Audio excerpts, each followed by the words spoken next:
Hi!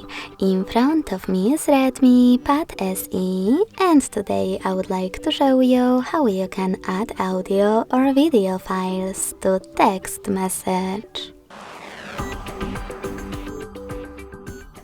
Begin by opening Messages app and selecting or creating a chat.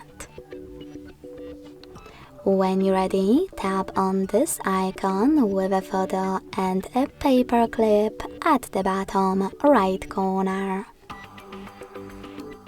Now, to add an audio file, click on Audio Filter at the top. Select one of those apps, or click on those three lines at the top left corner and pick one of those sources, like Downloads.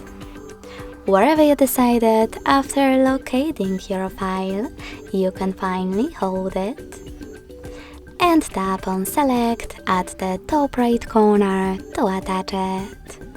So when I do that, as you can see, mine was successfully added. You can add a video one the same way.